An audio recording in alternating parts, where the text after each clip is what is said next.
I pledge to the Bitcoin community that the day I take the oath of office, Joe Biden and Kamala Harris's anti-crypto crusade will be over. It will end. It'll be done. It'll be done. The next 72 hours are going to be the biggest 3 days in crypto's history. It's going to determine whether we're going to get our Donald Trump crypto president. We've got the big rate cut decision, which is FOMC on Wednesday. Is that going to be impacted by the presidential election? We've got lots to talk about in today's video, guys. Subscribe to the Crypto Bullseye channel because I'm going to be with you all of next week, going into the presidential elections, going into FOMC. Like I say, it's going to be an important one. Expect volatility. Bitcoin's just dropped a key level of support. It's just dropped 68,446. And we're currently now trading at 68,399.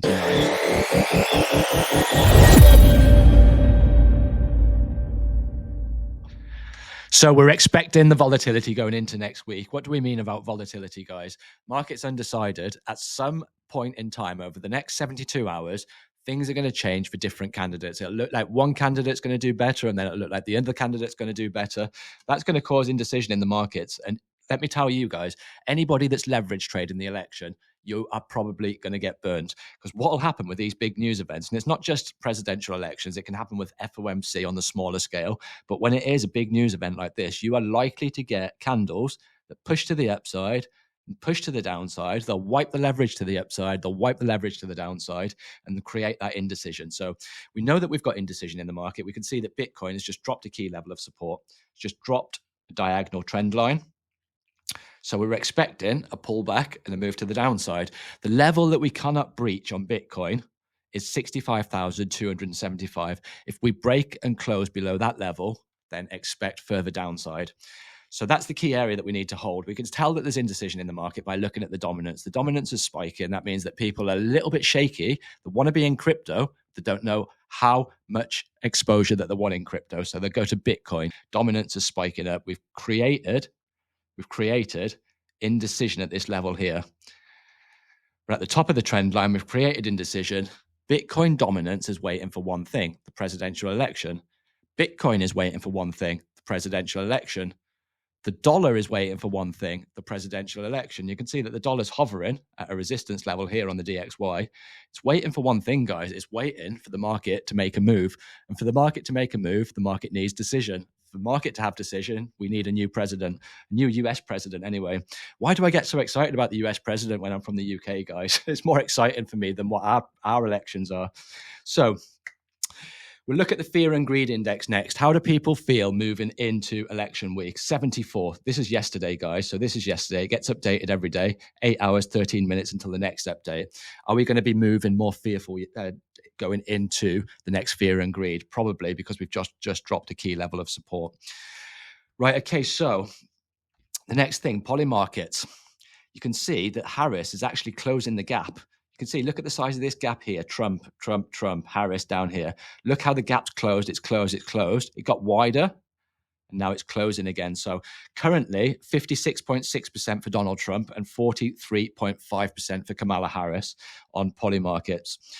Right, okay, I want to show you this, guys. This is a nice bit of news, and this is something that I've seen time and time again. And this, for the first time, could be actually true. Why the presidential election could be decided by young crypto voters. So it's saying that Gen Z and millennial voters make up 40%, now 40% of all eligible voters. And any candidate that wants to win in 2024, especially those running in the battleground states that can make or break federal elections, must account for the young pro-crypto constituency. So what you're saying, guys, what this means is, regardless of whether we get our crypto president Donald Trump or regardless of whether we get Kamala Harris, crypto has got to be adopted. Crypto has got to be regulated. The people want it, and they're not going to get the votes unless they actually adopt financial fair rules for crypto stance. Right. Only 9% of Americans say they're satisfied with the current financial system. Only 9%. And among young Americans, just 7% report that the financial system works well for them. Young voters are fed up with the outdated system and are looking for change. This belief is fostering an emerging, first of its kind, pro-crypto constituency that has elevated crypto as a key campaign issue in the 2024 election. So the next FOMC is in 4 days and 8 hours. So what are we expecting for the next FOMC? We're expecting a rate cut. The market's expecting a rate cut.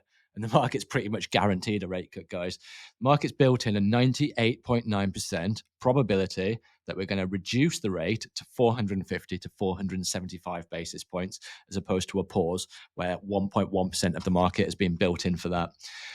I'm going to keep you posted on this, guys. Is this going to change during the course of the week? As the election changes, there's probably not going to be enough time. The Fed probably knows exactly what they're going to be doing on Wednesday. It's probably going to be that base 25 basis point cut as expected, as the market's built in. So 98.9% this.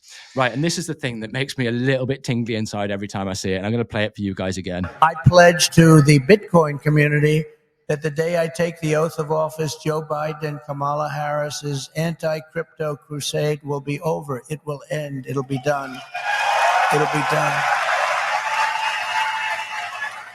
On day one, I will fire Gary Gensler and appoint a new SEC chairman.